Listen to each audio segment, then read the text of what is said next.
No hay caminos para la paz es el camino. Mahatma Gandhi. Muy buenas noches.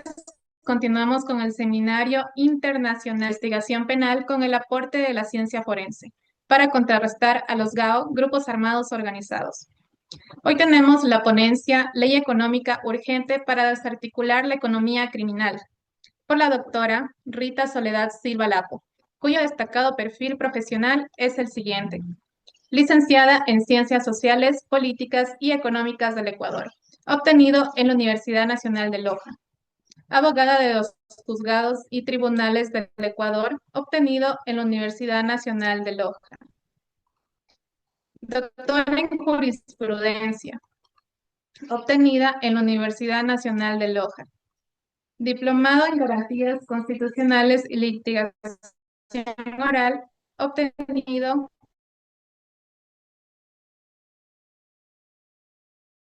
de Familia, Mujer, Niñez y Adolescencia de Babahoyo y conferencista en seminarios nacionales sobre derecho de familia e internacionales sobre derecho constitucional. Damos la más cordial bienvenida a nuestra ponente y a todos los participantes. A continuación, cedemos la palabra a la doctora Rita Soledad Silva Lapo para dar inicio a su ponencia. Muy amable, doctora.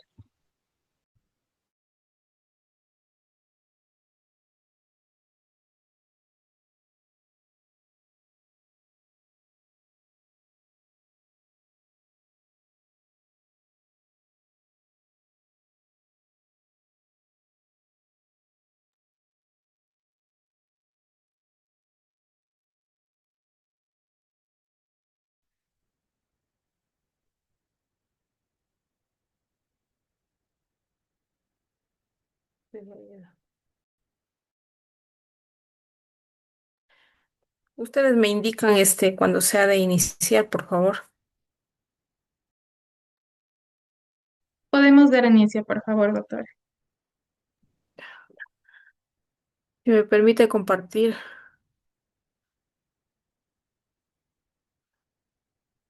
Bueno, espere un momentito para poder compartir.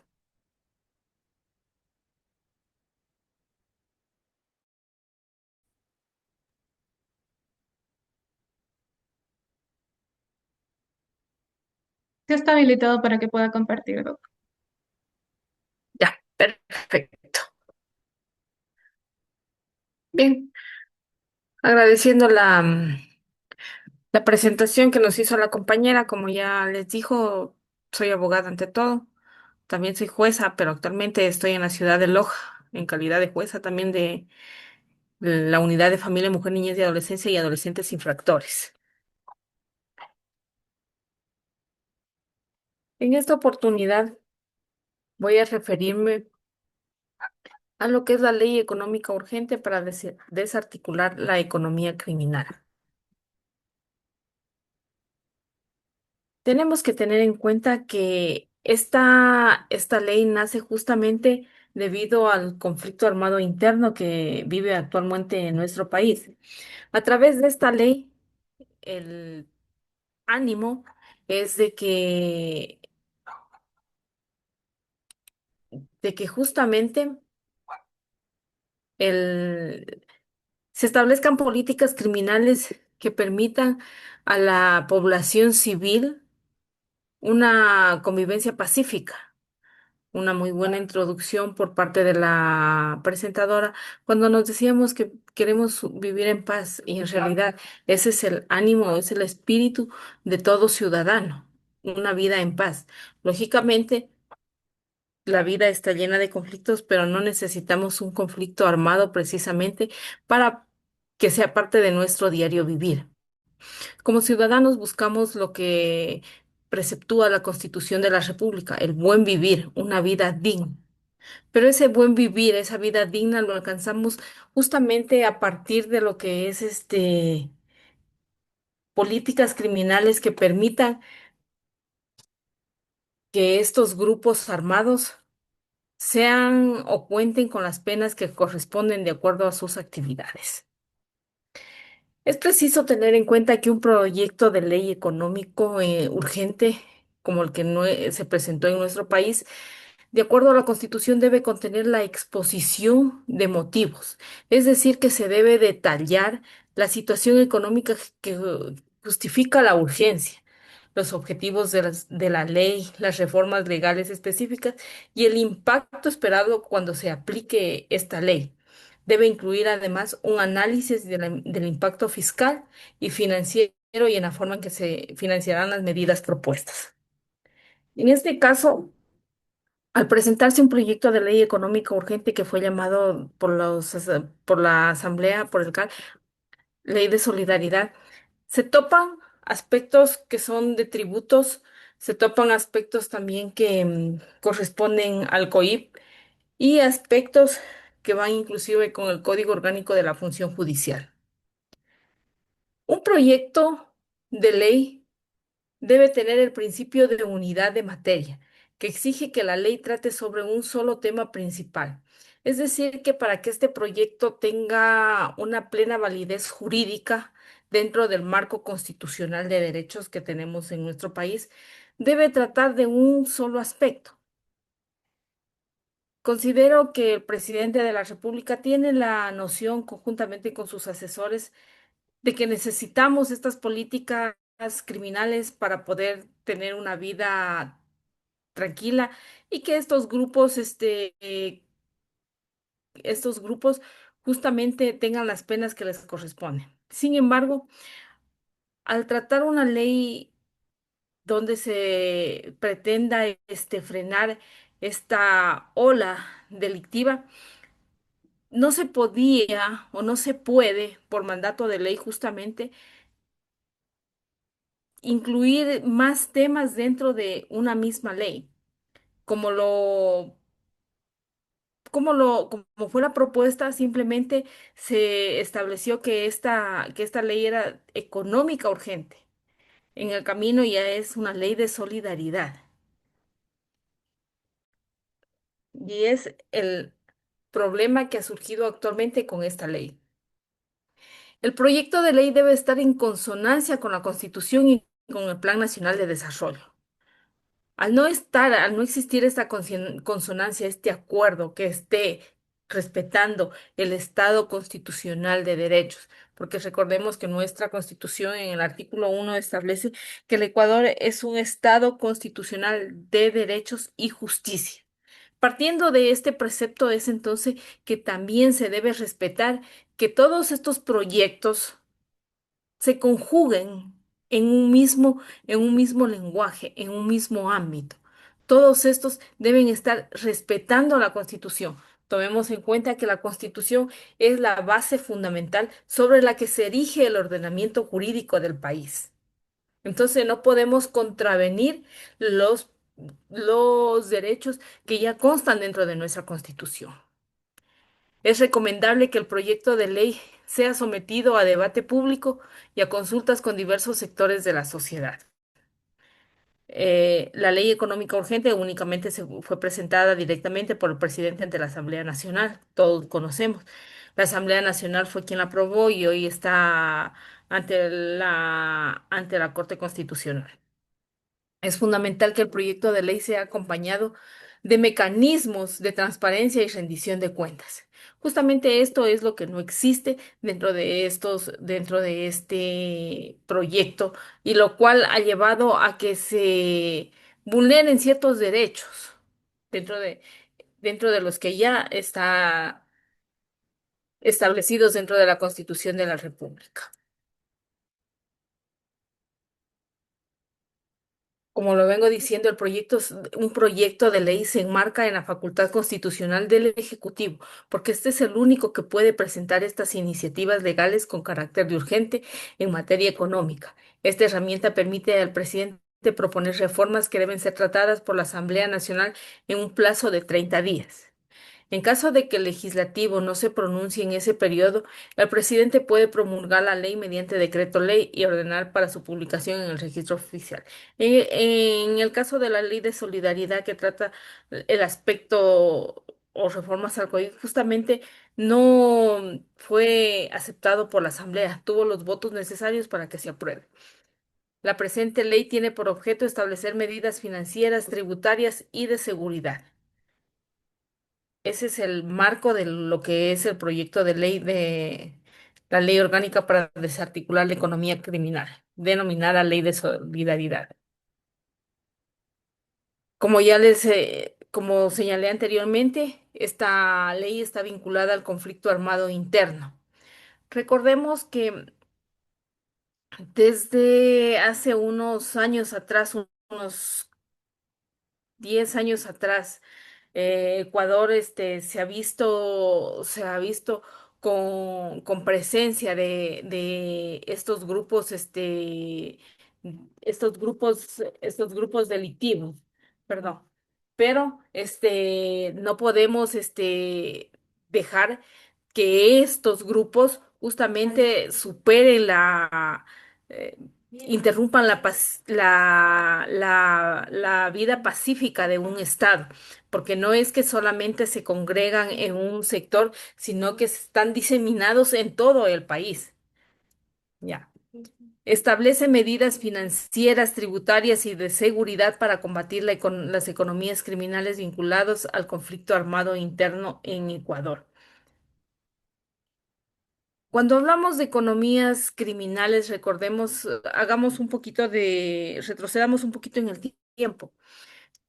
Los grupos, delictivos que existían anteriormente dentro del país no se sentían. Podríamos decir que eran grupos delictivos amables. Sin embargo, hoy en día vemos los grupos delictivos que manejan enormes cantidades de dinero, tienen paraísos fiscales. Entonces, por una parte, esta ley sí está enfocada en ese aspecto para poder frenar, pero al mismo tiempo no se establece a dónde van a ir esas incautaciones de dinero que se realicen. Y ese es un problema que vive el Ecuador no solamente ahora, sino siempre, perdón. ¿Por qué? No solamente, por ejemplo, en delitos aduaneros, cuando se detiene mercaderías o mercancías, por ejemplo, productos alimenticios. Hablemos específicamente de la ciudad de Loja.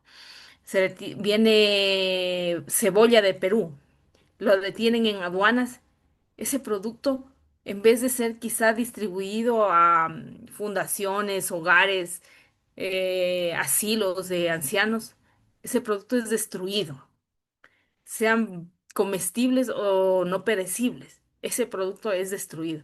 Entonces, esa parte sí debería esta ley enfocarse, bueno, cómo vamos a distribuir tanto los productos, no solamente el armamento, sino ese dinero que se incauta, en qué se lo va a invertir, dónde se lo va a invertir, que son aspectos que no se detallan dentro de esa ley.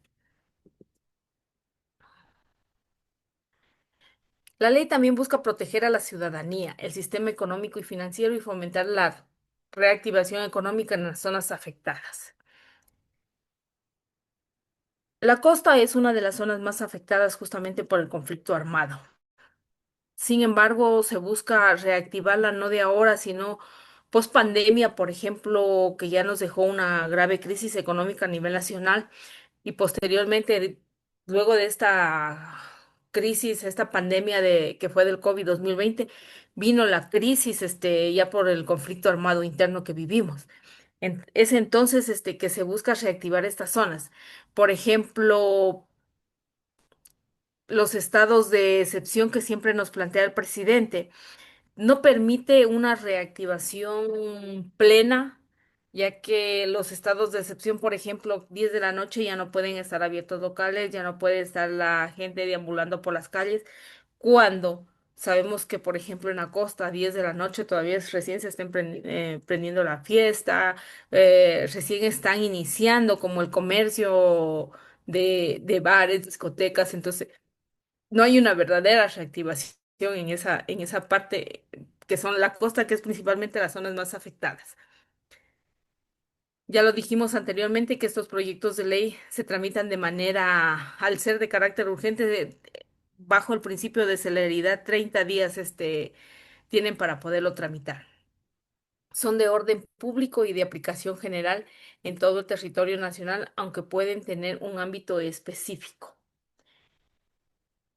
Cuando hablamos de un ámbito específico, nos referimos principalmente a las zonas en donde existe una mayor presencia de estos grupos,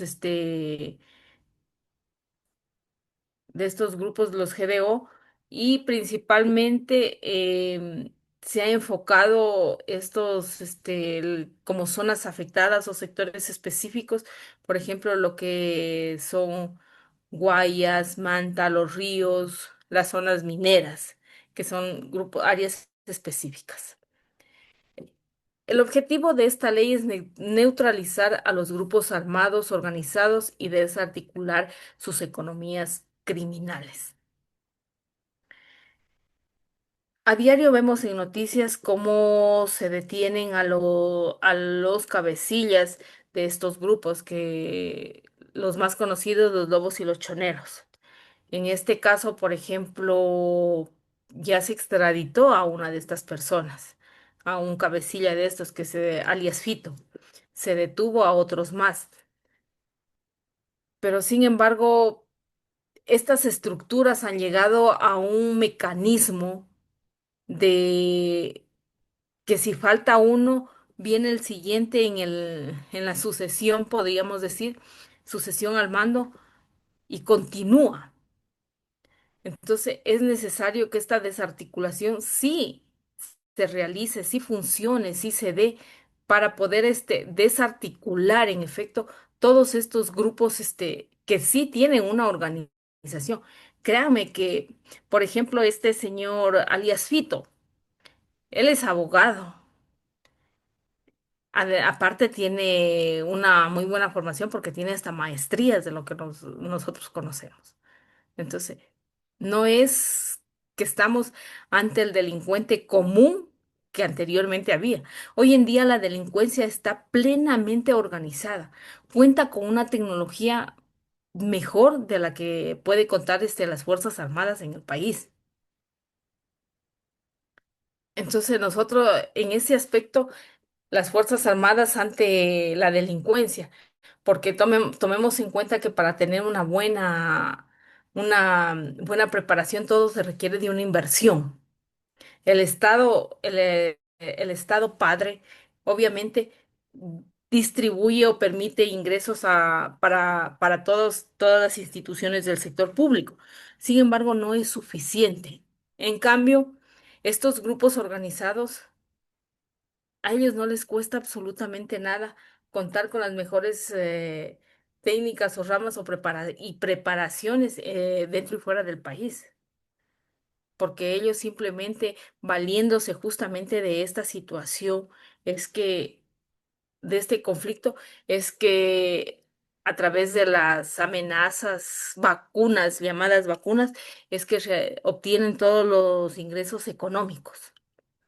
Y hasta estos ingresos económicos los invierten. Por ejemplo,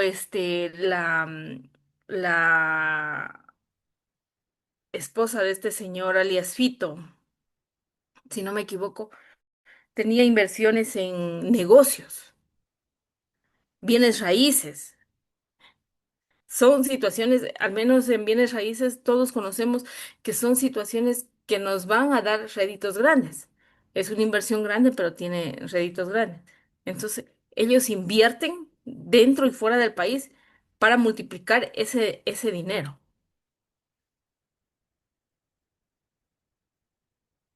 Pueden incluir reformas a otras leyes, incentivos económicos, nuevas modalidades contractuales o medidas para combatir actividades ilícitas. Esta ley de solidaridad, si bien es cierto, tenía que tener un solo aspecto para ir en consonancia con la Constitución. Sin embargo, se ha incluido COI, Código Tributario, Código Orgánico de la Función Judicial, Código Orgánico de la Niñez y la Adolescencia. Se ha incluido una serie de leyes, pero esta inclusión también ha sido mal llevada y luego la veremos más adelante.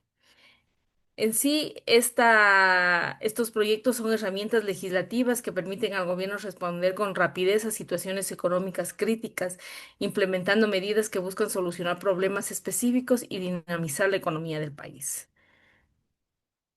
No sé si podremos alcanzar a dinamizar la economía del país, pero lo que sí es seguro que se tratará por lo menos de alcanzar alguna de estas. Les decía que se han incluido otras leyes, como la ley del régimen tributario interno. En este aspecto, por ejemplo, la ley de solidaridad crea un incentivo tributario para contribuyentes que realicen donaciones a la Policía Nacional o Fuerzas Armadas, consistente en una rebaja de hasta el 30% del impuesto a la renta causada en el periodo fiscal.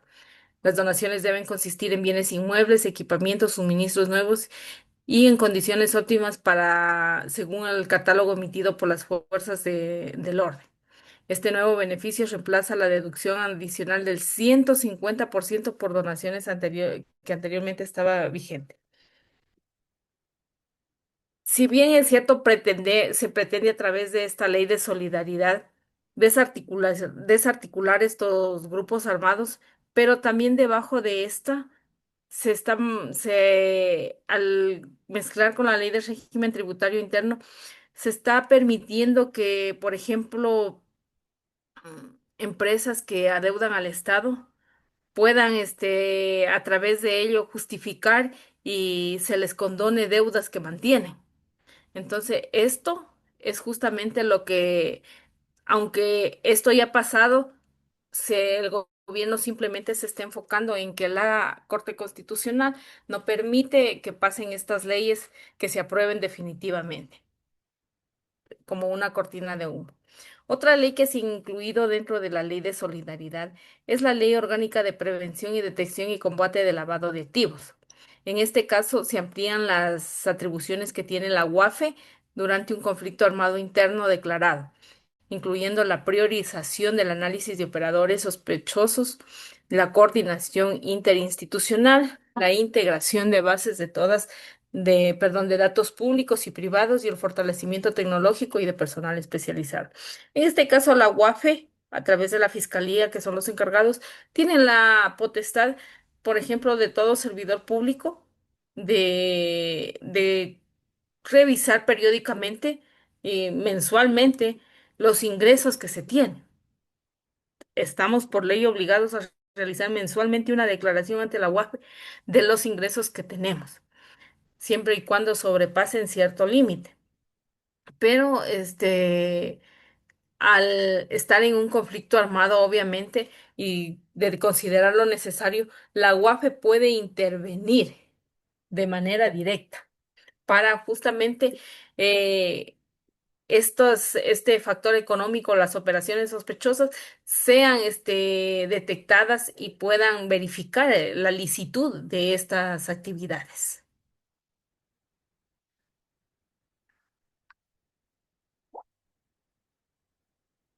Otra ley que se ha incluido dentro de esta ley de solidaridad es el Código Orgánico de Organización Territorial, más conocido como COTAD. En este caso, se faculta a los gobiernos autónomos descentralizados provinciales y municipales a destinar el 10% de su presupuesto anual a la donación de bienes y servicios para el fortalecimiento operativo de la Policía Nacional y las Fuerzas Armadas dentro de su competencia. Conocemos que los gobiernos autónomos descentralizados, estos no, en primer lugar, hay un reclamo a nivel nacional porque no se le ha asignado todo el presupuesto anual que les corresponde, ¿no? Sin embargo, a través de esta ley también se pretende que del presupuesto, del escaso presupuesto que tiene, se destine un 10% para justamente fortalecer las operaciones de la policía. Resulta difícil, resulta difícil en una situación en que no se cuenta con todo el presupuesto en cuanto a los gobiernos autónomos descentralizados. Ha existido propuestas, ha habido mesas de conversaciones, pero sin embargo no se ha llegado a ello. En algunas municipalidades a nivel nacional inclusive se les adeuda hasta los sueldos, se está pagando con medio mes de retraso. Entonces, es una situación un poco contradictoria. Se habla también dentro de esta ley de solidaridad de la ley de compañías. Aquí en esta ley se reforma la disposición aplicable a las sociedades por acciones simplificadas, estableciendo que no podrán desarrollar actividades vinculadas al sistema financiero, mercado de valores, seguros, minería, sectores estratégicos o actividades sujetas a tratamiento especial. La ley de compañías justamente se encarga de verificar eso y esto se enfoca más porque en el aspecto minero los grupos de los GDO han encontrado el mejor sector para poder ellos intervenir. Hay sectores que están justamente mandados o organizados por estos GDO.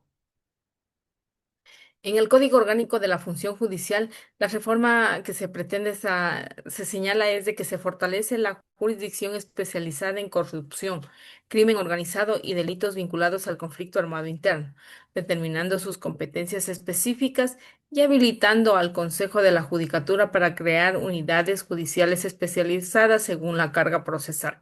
Recuerden ustedes que no hace mucho, el año pasado justamente, ya se creó los jueces anticorrupción, las unidades con jueces anticorrupción que funcionan en la ciudad de Quito. Eh, Me parece que simplemente con este aspecto es como quitar facultades a los jueces penales, porque ellos son los encargados justamente de conocer en primera instancia todos estos delitos.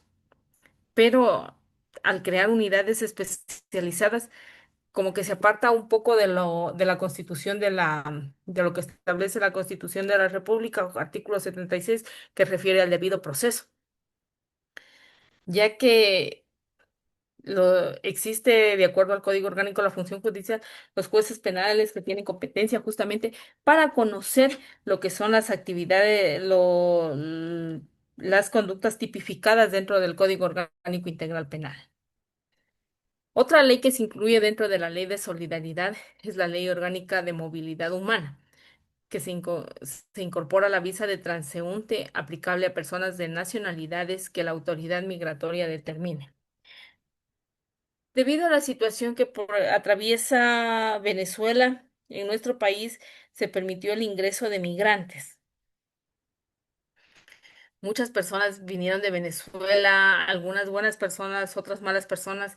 Sin embargo, este libre ingreso que se tiene al país también ha permitido que estos grupos, estos GDO, como que se fortalezcan con estas personas. Y al tratar de aplicar una justicia, simplemente ellos siempre van a alegar vulneración de derechos, que son migrantes, que libre tránsito, la ley de movilidad. Es de cajón estas situaciones.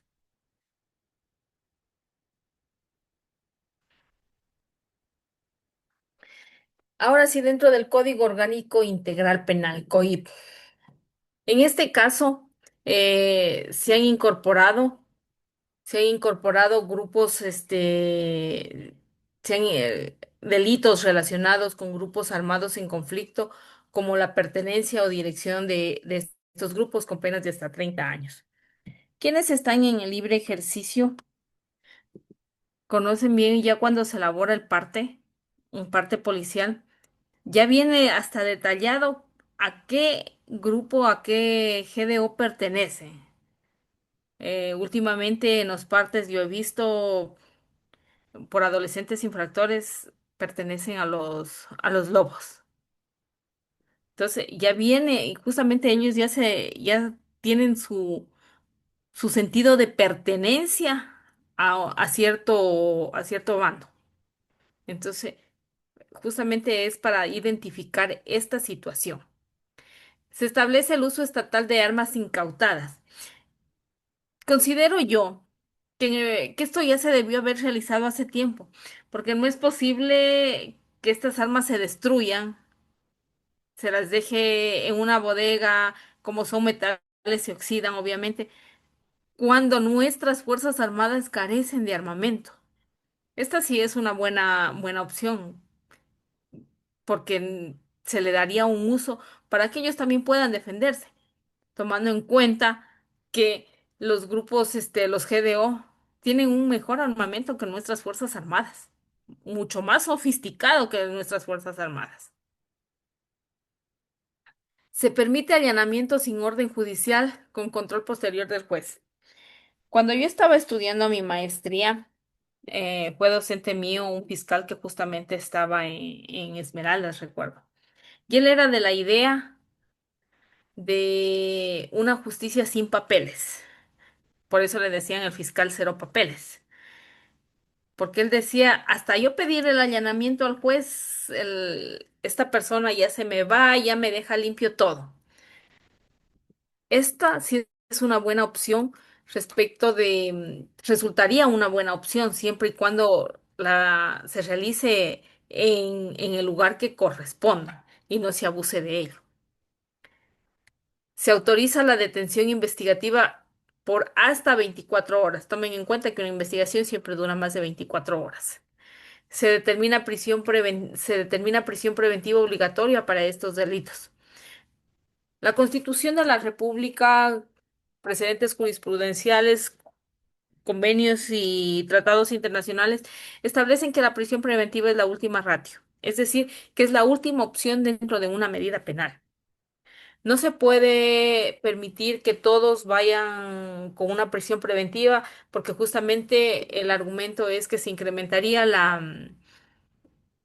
el índice de detenidos, pero tampoco allí sí habría una delimitación, debería haber una delimitación porque no todos los delitos son graves. Por ejemplo, un accidente de tránsito, nadie sale con la intención de, de causarlo y quizás hasta causar una muerte. Son situaciones eventuales. Para los miembros de las Fuerzas Armadas, o las fuerzas públicas procesados por actos de cumplimiento de su deber no tendrán prisión preventiva. Se crea un procedimiento judicial unificado y expedito con audiencia única obligatoria en máximo 15 días. Si bien es cierto, la naturaleza de estos delitos son mucho más graves, pero contamos ya en el COIP con un procedimiento expedito, un procedimiento abreviado, que son procedimientos rápidos. Simplemente tendríamos que darle como una vuelta para poder acoplarlos. No necesariamente era a través de una ley de solidaridad. Necesitamos se, que la ley que tenemos en realidad funcione.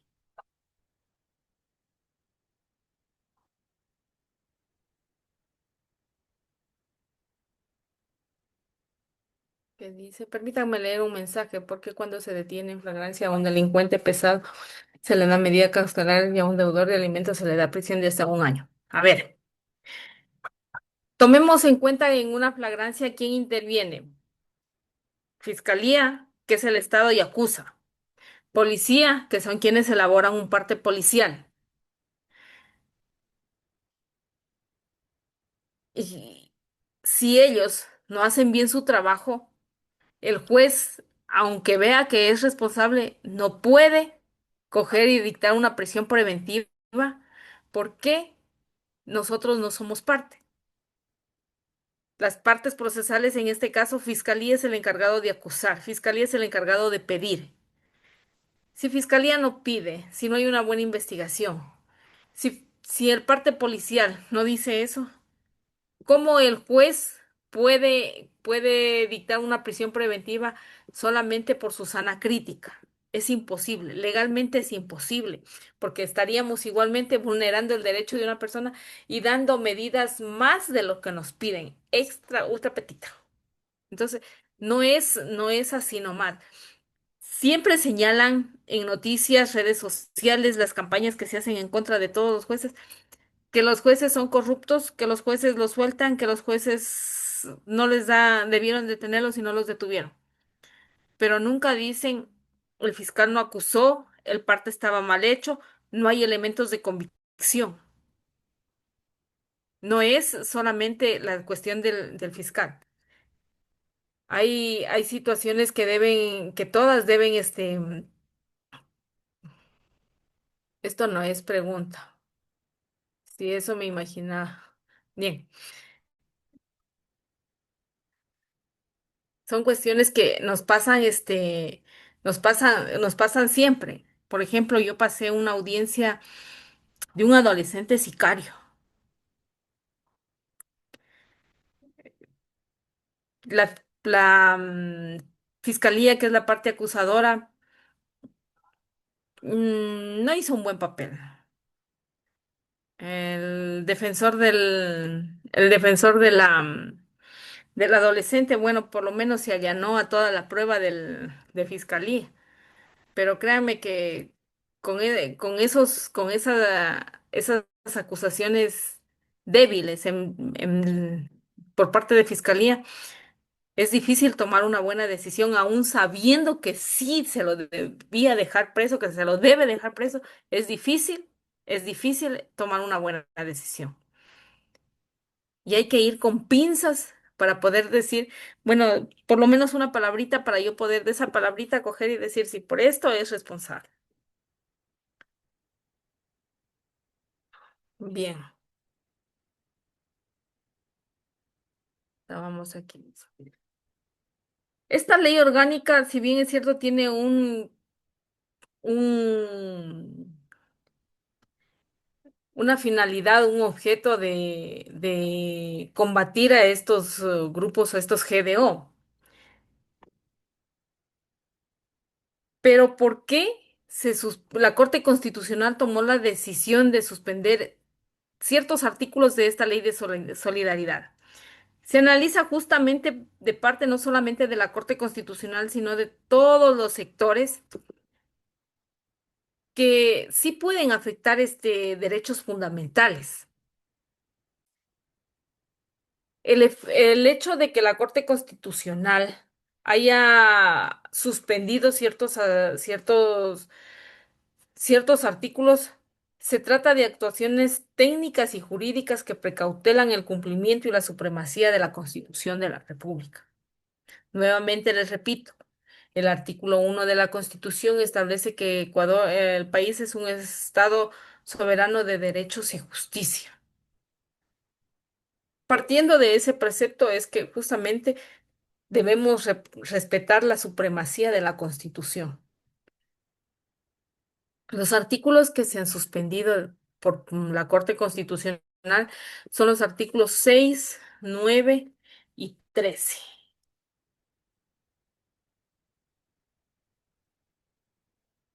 Permítanme un momentito.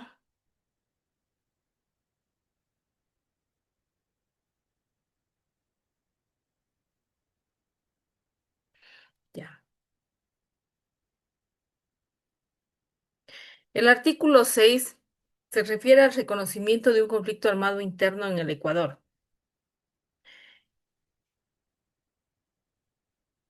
Este conflicto interno eh, no es un tema nuevo dentro de las sociedades de derecho, por el contrario, este conflicto ha existido siempre. Las hostilidades son siempre que han existido, desde el inicio mismo del mundo, pero claro, hoy las tenemos ya mucho más sofisticados. Es necesario, de parte de esta ley se decía que es necesario el reconocimiento oficial por parte del presidente de la República a través de la emisión del respectivo decreto ejecutivo en el cual se evidencia la concurrencia de los criterios establecidos por esta ley. Las fuerzas del orden, mediante informes de inteligencia y estrategia, identificarán a los grupos armados organizados que participan en el conflicto armado interno. Y es en base a este conflicto que el presidente puede tomar medidas económicas. Desde que está justamente el presidente, venimos con estas medidas económicas urgentes.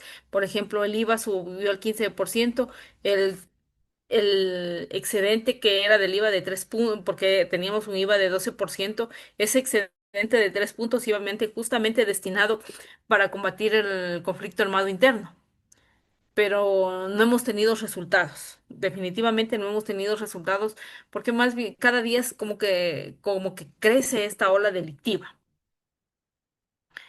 Eh, Justamente esto debía ir también encaminado para proteger a las Fuerzas Armadas.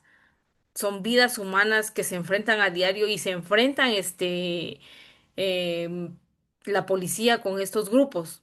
Algunos han perdido la vida, lamentablemente, pero para ello necesitan sus uniformes, sus chalecos. Hubo el gran conflicto que señalaban que los chalecos que se adquirieron justamente son de mala calidad. Entonces, tampoco podemos exponerlos pese a que se recepte un factor económico o un índice de 3 puntos del IVA debía ir por lo menos encaminado. Queremos proteger y así sea que les toque a los miembros de las Fuerzas Armadas enfrentarse contra estos grupos, por lo menos que tengan estos chalecos, tengan armas, que puedan hacerlo.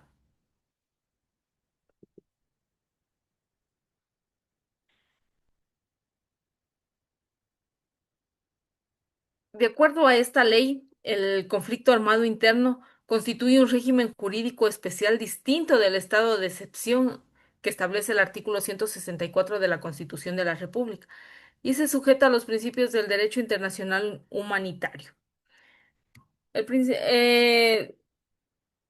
La Corte Constitucional al respecto también se ha pronunciado que no se puede gobernar, en este caso el presidente no puede gobernar solamente a través de estados de excepción.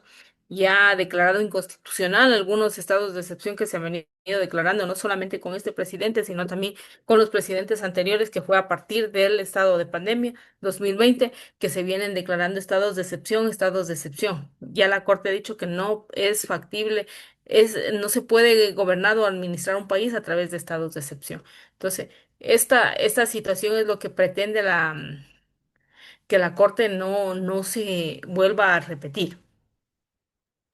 El artículo 9, que también está suspendido por la Corte Constitucional, nos da la definición de grupos armados organizados. En este caso, se refiere a la agrupación estructurada de tres o más personas con una estructura de poder organizada que ejerce. Aquí ya no hablamos solamente como establece el COIP, de grupos de delitos que cometen en compañía de dos o más personas. No, aquí ya hablamos de unas agrupaciones estructuradas. Señalaba en un noticiero la semana pasada que los grupos delictivos que están reconocidos en el país con estas estructuras, los lobos y los choneros, son estructuras tan bien estructuradas, valga la redundancia, que por ejemplo decían, los lobos necesitan estar en territorio y los choneros simplemente como que ellos están en un sitio, pero necesitan realizar alguna de sus actividades y solamente delegan a alguien que está ya en ese otro sector. No es necesario que estén ellos, toda esa cúpula vaya al sector donde quieren realizar sus actividades. Pero sin embargo, esta estructura de los lobos es la que está ganando ya más fuerza dentro del país, porque decían que, por ejemplo, Esmeraldas antes estaban los choneros, hoy están los lobos, y ellos están enraizando más en el país. Por ejemplo, acá lo que es Loja, que yo les digo ahora que veo que ya vienen con la etiqueta de los lobos. Lo que es Oriente, en donde el Oriente, Zamora, en donde hay minas, están los lobos. El artículo, el artículo 13 se refiere a los bienes que se presumen como objetivos militares.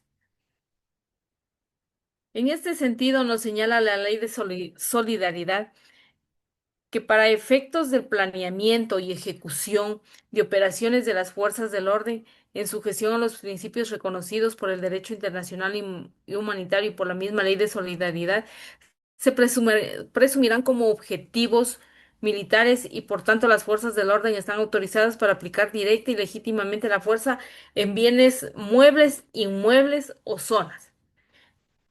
¿Y cuáles son estos bienes, dice, o zonas, en los que se realicen actividades ilícitas de los grupos armados, organizados o vinculados a su economía criminal, tales como el narcotráfico, la minería ilegal, el tráfico de armas, la extorsión, el secuestro, el lavado de activos, la trata de personas, entre otros? Los grupos, estos GDO hoy en día en realidad están bien enraizados en lo que es el sector minero. Cuando yo estaba por Babahoyo, principalmente tenía más conocimiento cuando se pasaba por Camilo Ponce, que también existe un sector minero. Camilo Ponce Enríquez, este es un sector que pertenece a la SUAY, pero es paso obligatorio para poder ir a la costa. Entonces, esos sectores, yo hasta presencié, habían, acababa de producirse un sicariato allí. Todo es por cuestión de minas. Estos bienes que se presumen como objetivos militares también son los que se facilite o ejecute el tráfico ilícito de cualquier tipo de sustancias catalogadas sujetas a fiscalización o el funcionamiento de las estructuras vinculadas a las economías criminales, en los que se almacenen armas, municiones, sus componentes obtenidos de manera ilegal o sin autorización respectiva. Hace poco también se tuvo conocimiento de que en efecto vino una donación de armamento para la policía. Sin embargo, como en todo sector existen personas que se han dejado tentar por estos GDO, estas armas estaban siendo vendidas a los GDO y dejando en indefensión a las Fuerzas Armadas. En ese sentido es que justamente sí debería existir un mejor control para que no se produzcan estas situaciones, porque caso contrario, por más leyes que se establezcan en nuestro país, por más penas, más agravantes, no vamos a poder combatir a estos grupos organizados, porque siempre nos van a llevar la delantera. Y el artículo 14 que refiere al indulto presidencial en el marco del conflicto armado interno que podrá ser otorgado dentro de la fase de investigación previa o en cualquier etapa procesal previo a la sentencia. Este indulto reconocido mediante un decreto ejecutivo, conforme lo establece la ley, es el presidente de la República quien puede indultar con efecto diferido, por razones humanitarias o de interés público excepcional a personas procesadas penalmente por hechos relacionados directamente con dicho conflicto. Ah, hoy en día, estas condiciones, las razones humanitarias, se me hace difícil poder encontrar una razón humanitaria cuando sabemos que que hay situaciones que una mentira la hacen verdad. Este indulto puede ser otorgado, como ya dije, dentro de la fase de investigación y hasta antes de que se dicte una sentencia. Si se dicta un indulto con efecto diferido, la consecuencia es la suspensión de la prisión preventiva y el indulto entrará a regir una vez que la sentencia se encuentre ejecutoriada. Son situaciones que en realidad sí,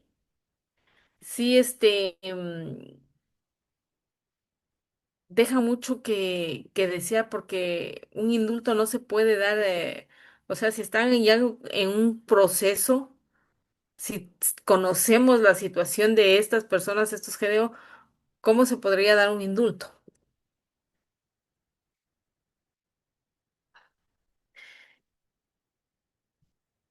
¿Por qué no desarticular el crimen organizado? Esa es la pregunta que todos se hacen y que es la publicidad que hace el gobierno, que la Corte Constitucional no quiere desarticular el crimen organizado. Y no es así. Existen muchos, falta de observación, digamos, ya, una falta de observación al ordenamiento constitucional. La Constitución siempre establece la progresividad de los derechos. En ningún momento esta puede irse en retroceso. Eh, Siempre tenemos que ver más allá, de acuerdo también a los convenios internacionales que ha suscrito el Ecuador, los DESCA, por ejemplo. Retrotraer un derecho significa una sanción económica al país y económicamente no estamos como para pagar una sanción más económica. Se ha observado por parte de la Corte Constitucional que esta ley de solidaridad, como ya lo señalamos, permite el allanamiento sin orden judicial, violando la inviolabilidad del domicilio. Aún pese a que están suspendidos por la Corte Constitucional, el presidente declaró el estado de excepción, lo que es Guayas, Los Ríos, Manabí, El Oro, y justamente con, con allanamientos sin orden judicial, con intercepción de comunicaciones. Si bien es cierto, un adagio dice el que nada debe, nada teme, pero vamos al hecho de que si ya llegan a un domicilio, no es, y si en un allanamiento, no siempre va a haber esta vulneración de los derechos constitucionales, si no hay una orden judicial. Siempre va a haber esta situación de vulneración del derecho constitucional. Introduce la categoría de sospechoso u objetivo militar, vulnerando la presunción de inocencia. Inocencia. El debido proceso establece que toda persona es inocente hasta que no se pruebe lo contrario. Si ya desde un comienzo pierdo mi estado de inocencia, es difícil que lo puedas recuperar después. Autoriza incautaciones sin sentencia ni control judicial, atentando al derecho a la propiedad. No sé si, bueno, ustedes habrán escuchado, no sé el promedio de edades que ustedes tengan, pero por ejemplo, cuando se lo detuvo a un narcotraficante de apellido Reyes, él tenía fincas, unas fincas hermosas. Y, permítanme, dice, esto no es de así, eso ya. Él tenía unas fincas hermosas y ganado solo de raza. Se perdieron las fincas porque no hay un control económico, no hay una rendición de cuentas. Se perdió todo ese ganado, se perdió todos los sembríos que tenían. En fin, él salió libre y no pudo recuperar nada de lo que él debía por lo menos recuperar. Que cometió un delito, pero al incautarle todo eso, el Estado como que descuidó esa parte y yo en eso sí soy enfática. Si se incauta, debe ya tenerse un plan para ver si son, por ejemplo, unas fincas productoras, que es donde se produce, por decir, sembríos de ciclo corto. Debería continuar realizándose eso. ¿Por qué? Porque el Estado paga para mantener a las personas que están privadas de libertad. Paga la alimentación de ellos, paga a alguien externo para que les provea de toda la alimentación. Entonces, en ese aspecto, el Estado debería, si incautamos esos bienes, por lo menos hacerlos, seguir con esa producción que han tenido, para poder de allí mismo sacar fondos para mantener a ellos mismos. Porque el Estado padre simplemente mantiene a los hijos que están privados de la libertad, que ellos no producen absolutamente nada. Es el Estado padre que tiene que ver cómo hace para poder proveer a ellos.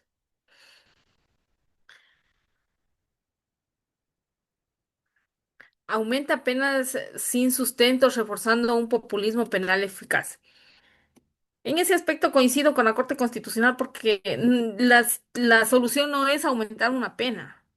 Por el contrario, la solución es establecer una pena que sí, ya tenemos hasta penas acumuladas de hasta 40 años. Hoy en día los presos prefieren estar adentro antes que afuera.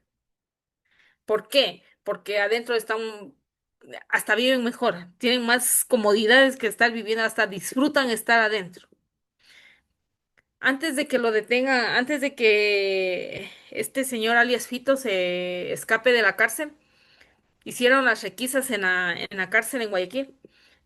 Tenían desde piscina, tenían criaderos de cerdos, de aves de corral. Entonces, imagínense lo que es estar privado de la libertad. Tenían que aire acondicionado, que televisores, refrigeradores. Tenían un mini departamento allí debidamente organizado. Entonces, ese no es el fin. Entonces, no es aumentar una pena porque sí, sino justificar por qué vamos a aumentar esa pena. De manera que no solamente caiga lo que dicen un populismo penal ineficaz. En lo que respecta a los adolescentes infractores, se pretende que estos se juzguen como adultos. Entonces nosotros, como jueces de adolescentes infractores, decíamos, bueno, y entonces, ¿quién tiene la competencia para poderlos juzgar? ¿Juez penal o juez de adolescentes infractores?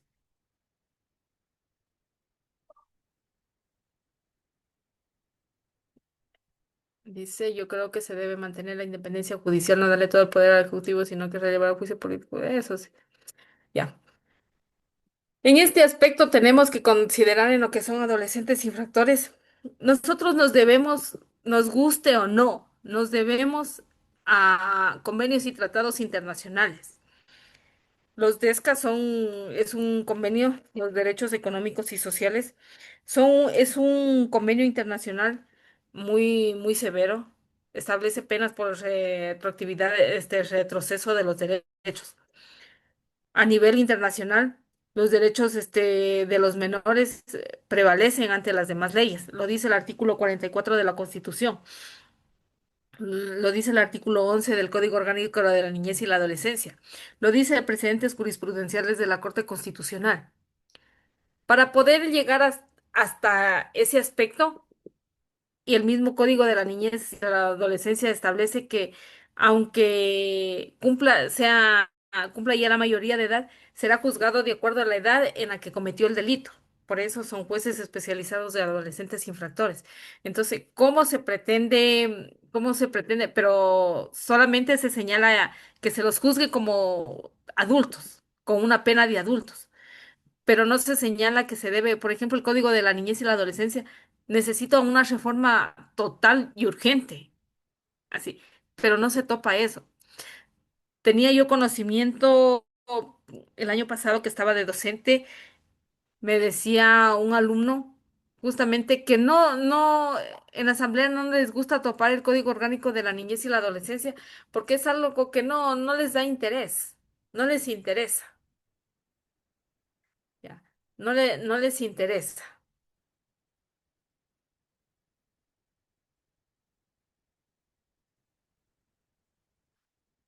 Es verdad, en el país no existe una política criminal. No existe una política criminal.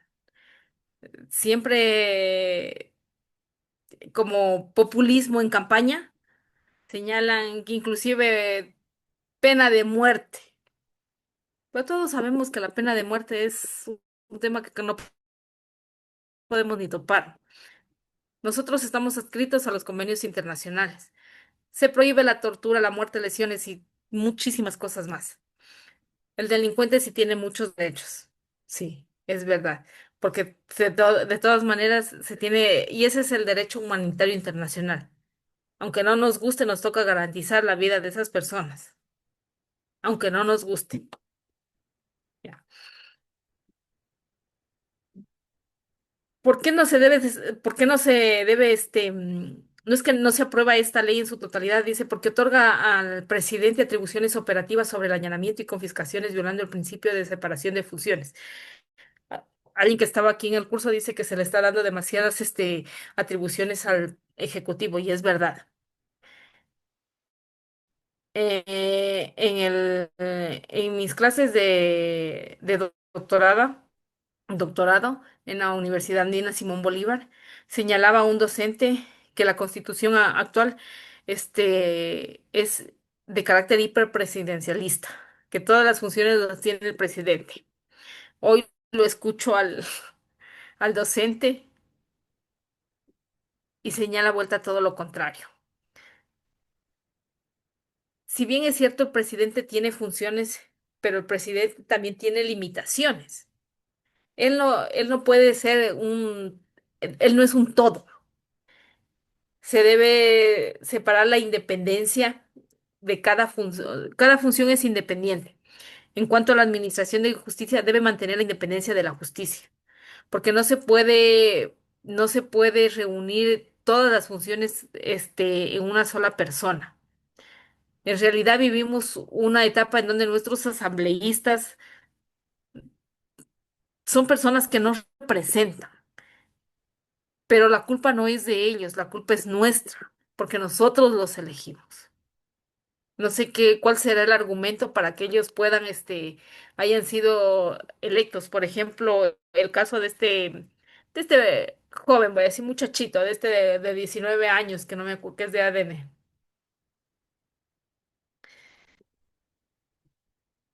que había estado haciendo dibujitos mientras estaban en plena sesión. Entonces, ¿cómo queremos unas leyes que sí nos representen, que sí nos garanticen nuestros derechos conforme están establecidos, no solo en la Constitución, sino en los derechos internacionales? Si los asambleístas, que son los llamados a crear las leyes, están en otro mundo, parece que vivieran en un mundo paralelo. Y luego, si se los increpa, son más ofendidos. Entonces, no le hago de menos a este joven de 19 años. Tiene todo el derecho de participar, porque la participación está establecida en la Constitución de la República. Pero sin embargo, no es solamente irme como para llenar una papeleta. Un poquito de ética personal. ¿Qué voy a hacer? ¿Para qué voy? Imagínense lo que es, no recuerdo la comisión en la que él estaba, pero ponerme a hacer dibujitos. No. Estas últimas asambleas que hemos tenido, deportistas, eh, animadores de televisión, de farándula. Entonces, ¿cómo vamos a tener unas leyes que sí garanticen derechos cuando nosotros elegimos a personas que no nos garantizan absolutamente nada? Esto pasó en la asamblea de ahora. Recuerdo creo cuando estaba Lenin Moreno, de presidente, o Lazo, la sacaron a una asambleísta también que estaba justamente en la computadora comprando joyas.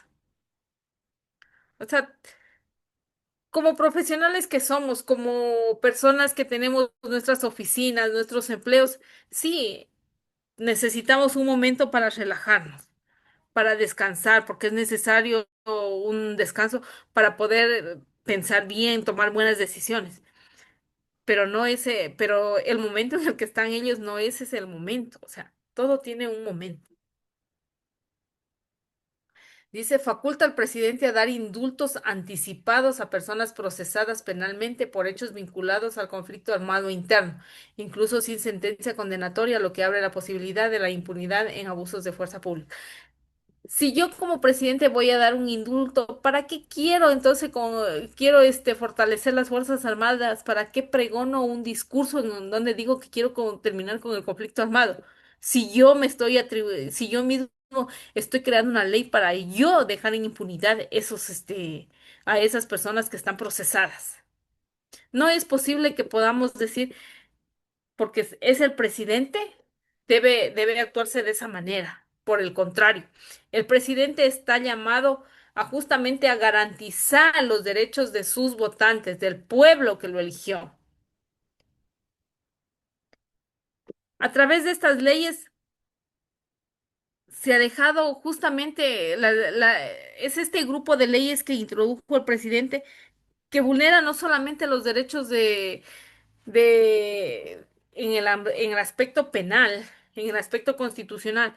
Por ejemplo, con estos decretos que sacó, ¿cuánta gente no salió? No despidieron el mes pasado. Y me da mucha pena, porque de ellos ni siquiera dicen nada al respecto.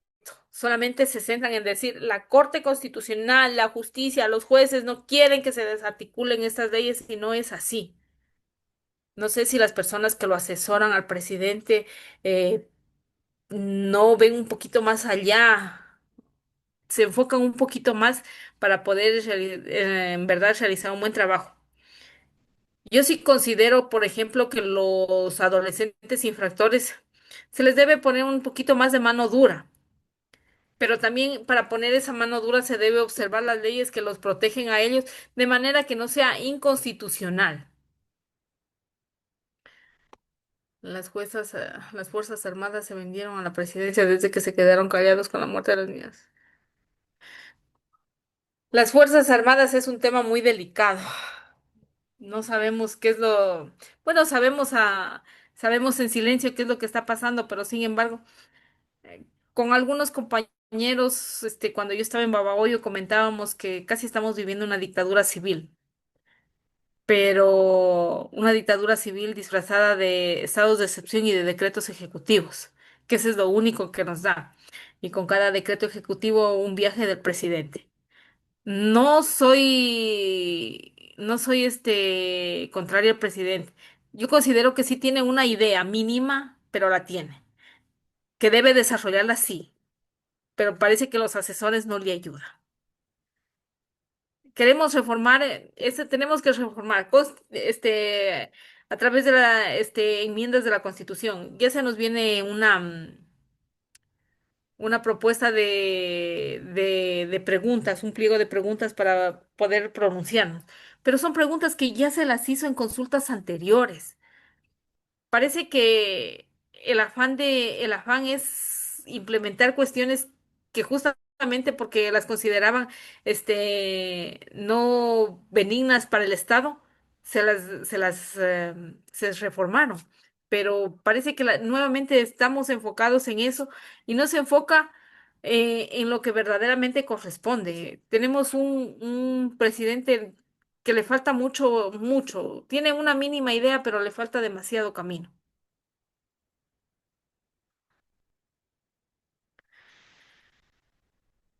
¿Tienen alguna pregunta hasta aquí de parte de ustedes?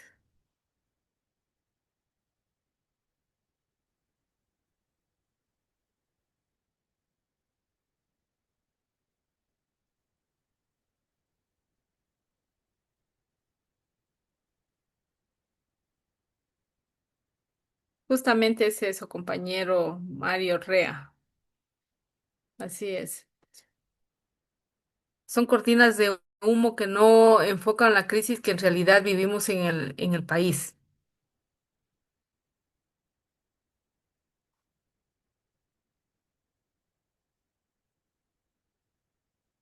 Bien, déjenme ver, estaba aquí.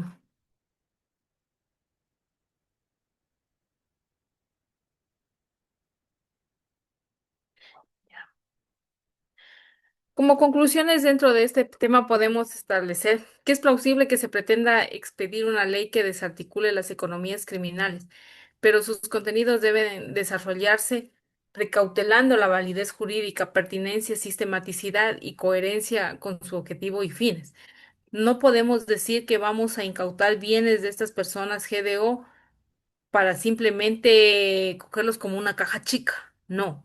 Debemos tener asimismo ya un proyecto en donde, ¿qué vamos a hacer con estas? Por decir, incautamos a este señor Fito que se lo cogió recién. Un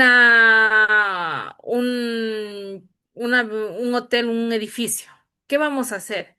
El Consejo de la Judicatura tiene deficiencia que no tenemos edificios y pasan en todas las ciudades hasta alquilando edificios. Llévenlos a las oficinas, remodélenlo un poco y los hacen oficinas. Pero no, ese no es el ánimo. El ánimo solamente es incautar y hasta ahí llega. porque no hay una verdadera fiscalización en ese aspecto, no hay un verdadero proyecto que se va a destinar y si es dinero en efectivo, ¿qué lo vamos a hacer? Este proyecto de ley en su versión original más se asimila a un proyecto de ley de economía procesal y eficacia penal en el marco de un conflicto armado interno, antes que un proyecto de ley de urgencia económica para desconstituir y destituir las economías criminales. Como les decía, en cuanto a la prisión preventiva, que de una investigación en 24 horas, jamás se va a poder realizar una investigación en 24 horas. Ya, nunca se va a realizar una investigación en 24 horas y más cuando son organizaciones definidamente o bien estructuradas. 24 horas es mínimo.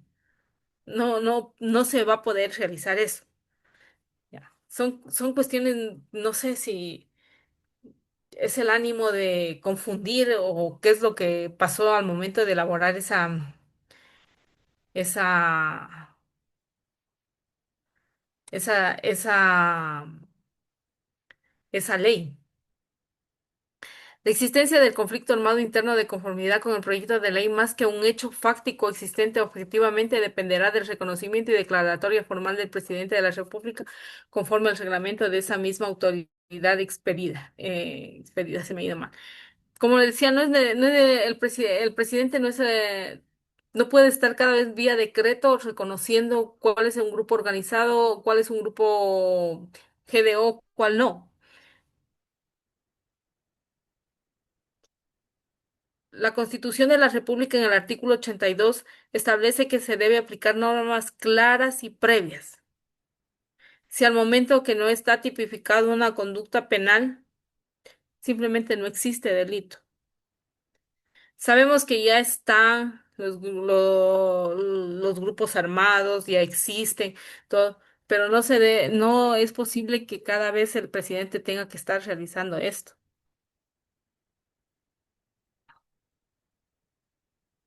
Se deja en manos del reglamento que expide el presidente de la República la definición de los grupos armados organizados que están enumerados en el proyecto de ley, pero se deja abierta la posibilidad que se determinen como grupos armados organizados otros grupos que cumplan con los elementos o requisitos establecidos en el reglamento general de la presente ley. Se deja como una norma abierta la determinación de tales grupos a voluntad del Ejecutivo expresada en el reglamento que puede ser susceptible de cambios rápidos. Estaría en riesgo el principio de la legalidad, ya les digo. El artículo 82 establece la aplicación de normas claras y previas y no podemos estar sujetas a que mediante decreto se establezca una nueva conducta típica. Se crea en el país una suerte de estado de excepción permanente, pero con otra denominación, cuyo reconocimiento y declaratoria se regirá por un reglamento expedido por la misma autoridad ejecutiva sin que exista control de constitucionalidad. Si bien la Corte Constitucional es el organismo que está encargado de ejercer el control de constitucionalidad, eh, justamente eso es lo que le disgusta al presidente, que se ejerce un control de constitucionalidad, que pueda decirle esto está bien, esto está mal. Y ha habido pronunciamientos en donde se han declarado inconstitucional los, los estados de excepción. Sin embargo, vivimos en estados de excepción. El sector de la costa principalmente vive en estados de excepción. Se han agravado los estados de excepción justamente en este último estado de excepción porque permite los allanamientos sin orden judicial, la intercepción de comunicaciones. Entonces, sí se está vulnerando derechos constitucionales también. Dice, se crea en el país una, ya.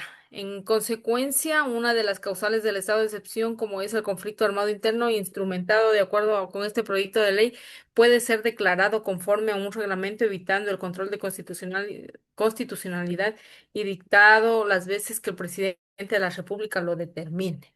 Como les dije, no podemos vivir en un estado de excepción permanente, ya que no existiría una verdadera gobernanza.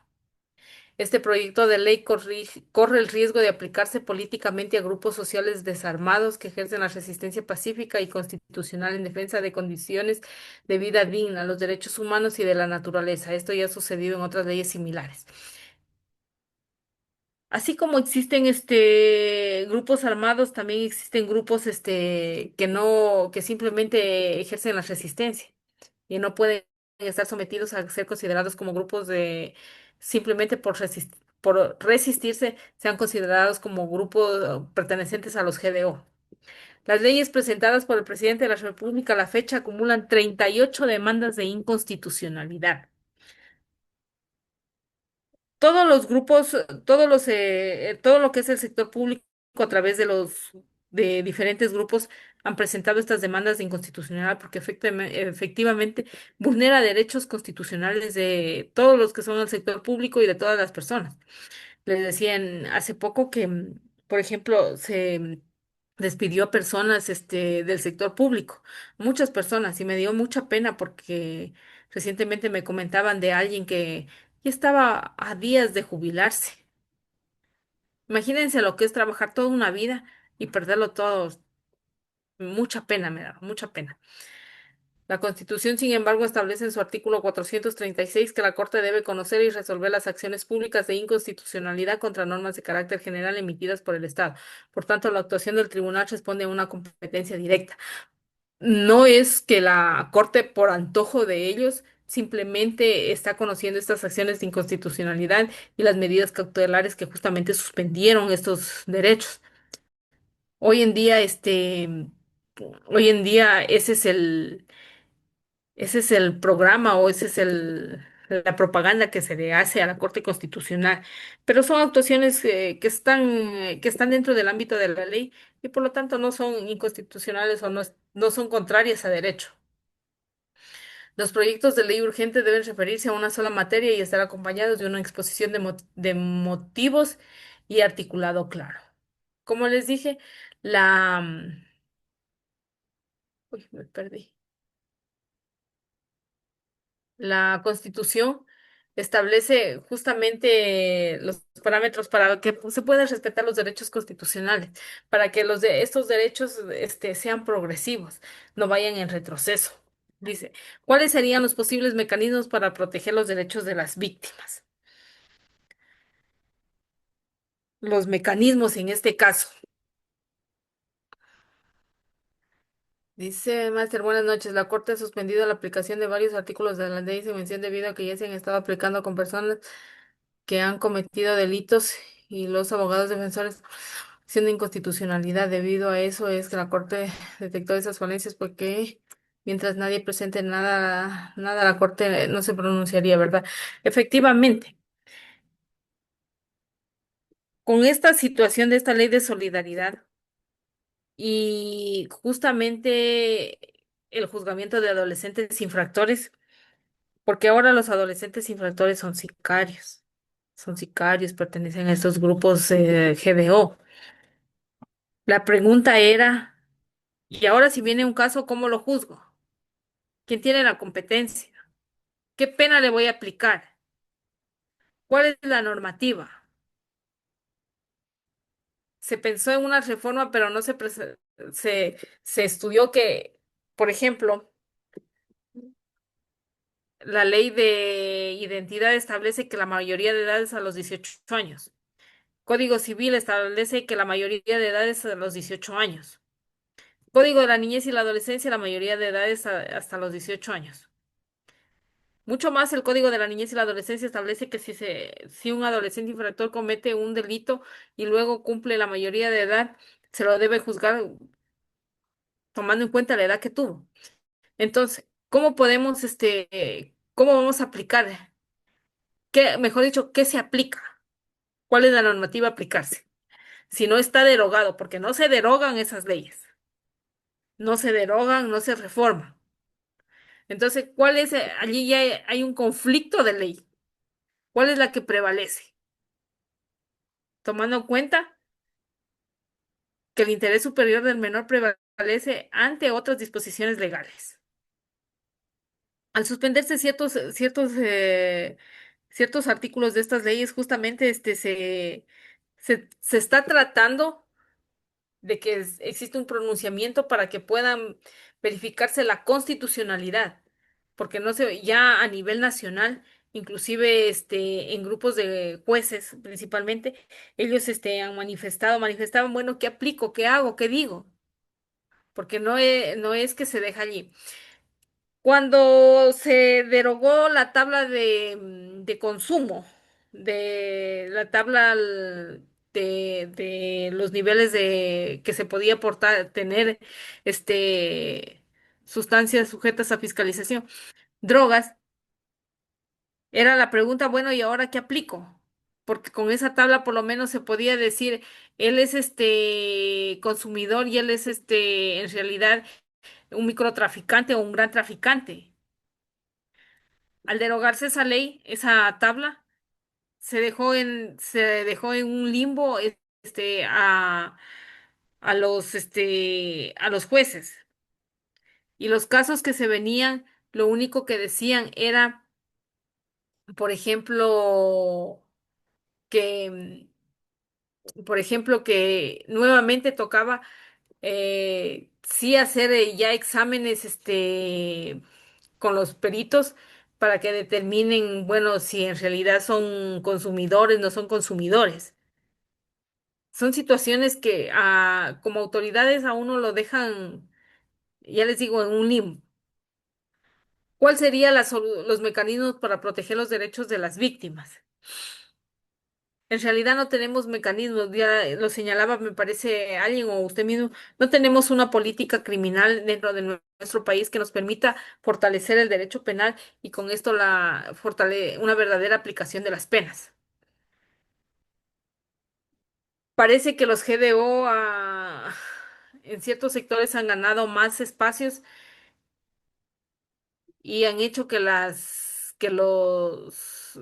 administradores de justicia más bien administren justicia, pero para ellos. No hay ningún tipo de protección a una autoridad judicial. Si usted es amenazado, usted tiene que cuidarse. No hay protección, porque se supone que se le debería dar, qué sé yo, teletrabajo o alguna situación, pero no. En la práctica no es así. No es así. Las autoridades judiciales están, podría decir, a expensas de todo. Por ejemplo, antes había un presupuesto que permitía, por ejemplo, a los consejos de la judicatura provinciales tener hasta guardias que cuiden quién entra y quién sale. Hoy en día ya no hay. Si bien es cierto, hay dos, tres policías, pero ellos también están en sus ocupaciones, uno va, uno viene, se acabó. No hay un verdadero respaldo para un administrador de justicia. El hecho de que digan, por decir, Pedro Pérez, juez de tal unidad, es un corrupto, pero no se observa, no se mira qué es lo no se ve el contexto, sino simplemente una parte, lo cual simplemente hace que esta persona esté aún más, vulnerable para los demás.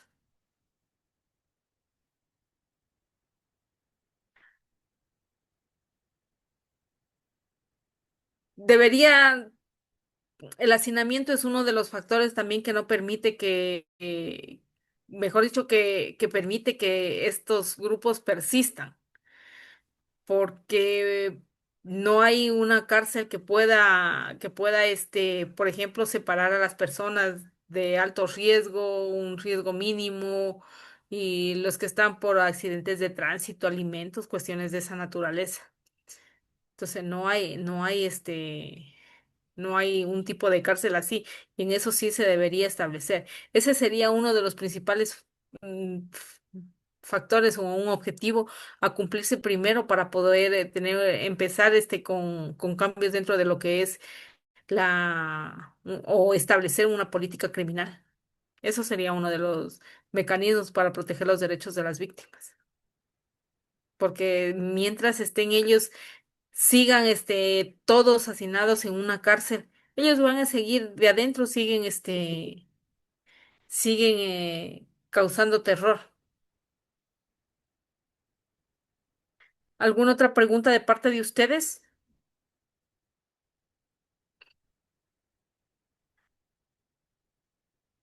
Bien,